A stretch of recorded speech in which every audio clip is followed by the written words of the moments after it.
కోనసీమల జిల్లాలో శ్రీలంకలో విషాదం చోటు చేసుకుంది. గోదావరిలో స్నానానికి వెళ్లి 8 మంది గల్లంతయ్యారు. గల్లంతైన వారు కాకినాడ, రామచంద్రాపురం, మండపేట యువకులుగా గుర్తించారు. క్రాంతి, పాల్, సాయి, మహేష్, సతీష్, మహేష్, రాజేష్, రోహిత్ గా గుర్తించారు. ముగ్గురిని రక్షించగా 8 మంది గల్లంతయ్యారు. గల్లంతైన వారి కోసం గాలింపు చర్యలు కొనసాగుతున్నాయి.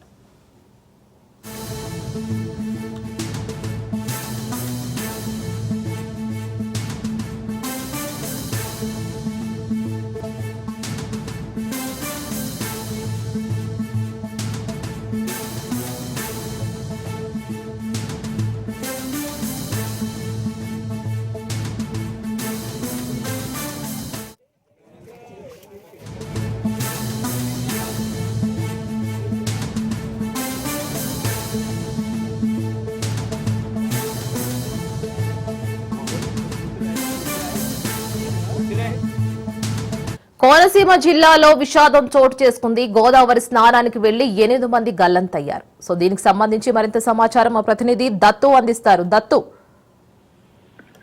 రేనా, అంబేద్కర్ కోనసీమ జిల్లా మురమల్లో తీవ్ర విషాదం చోటు చేసుకుంది. ఒక ఓణి ఫంక్షన్ కి వచ్చినటువంటి కుటుంబం తీవ్ర విషాద ఛాయల్లో చిక్కుకుంది. 8 మంది కుటుంబ సభ్యులు కూడా కోల్పోవడం జరిగింది. దీని పూర్వపరాలు అధికార యంత్రాంగం చెప్పిన వివరాల ప్రకారం చూసుకుంటే కనుక మురమళ్ళకి 25 కిలోమీటర్ల కమిటీ అనే ఒక గ్రామం ఉంది. దాని పక్కన శ్రీలంక అనే ఒక పెద్ద గ్రామం ఉంటుంది. ఈ శ్రీలంక అనే గ్రామంలో ఓణి ఫంక్షన్ కోసం మండపేట, కాకినాడ, రామచంద్రాపురానికి సంబంధించినటువంటి మొత్తం 25 మంది కుటుంబ సభ్యులు విచ్చేశారు. అందులో 11 మంది యువకులు కూడా ఉన్నారు. వీరంతా కూడా వాతావరణం వేడిగా ఉండడం, వేసవకాలం కావడం, అందులో రోహిణి కార్తీ కావడంతో ఒక్కపోత ఎక్కువగా ఉండడంతో వీరంతా గోదావరి స్నానానికి వెళ్దాం, శాఖ తీరుదామనే ఉద్దేశంతో వీరంతా కూడా ఈ కమ్యూని వద్ద ఉన్న గోదావరి లంకలోకి వెళ్ళారు. వీరు స్నానం చేయడానికి వెళ్ళారు. ఈ స్నానం చేసే సమయంలో ముందుగా 11 మంది యువకులు అందులో దిగడం జరిగింది. రేవు ప్రాంతం, అందులో సముద్రానికి కాట్రేనికోని మండలానికి ఇది దగ్గరికి అవుతుంది. సముద్రం తీర ప్రాంతం కావడంతో లోతు గోదావరి వడి అంటే విసురు ప్రవాహం తీరు కూడా అధికంగా ఉంటుంది. ఈ నేపథ్యంలో వారు గోదావరిలోకి దిగిన సందర్భంలో వారు ఊబిలో కూలిపోవడం జరుగుతుంది. ఇది గమనించినటువంటి 3 యువకులు పరిగెట్టుకుంటూ పైకి రావడం జరిగింది. మిగతా 8 మంది తప్పించుకోలేకపోయారు.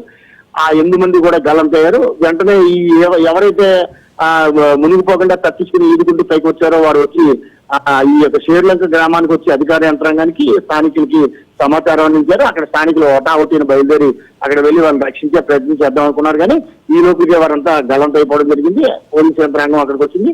రెవెన్యూ రెస్క్యూ టీము, అలాగే డిజాస్టర్ మేనేజ్మెంట్ సంబంధించిన వారు కూడా అక్కడ వచ్చి ఇప్పుడు వారి కోసం గాలింపు చర్యలు చేపట్టారు. అయితే ఒకే కుటుంబంలో 8 మంది సభ్యులను కోల్పోవడం మాత్రం చాలా విషాదంగా చెప్పుకోవచ్చు. ఆ కుటుంబం యొక్క పరిస్థితి చూస్తే కుటుంబం అంతా కూడా కన్నీరు మున్నీరు అవుతుంది. ప్రస్తుతం అయితే కనుక గల్లంతైన వారి కోసం గాలింపు చర్యలు ముమ్మరంగా జరుగుతున్నాయి. రైట్ దత్తు.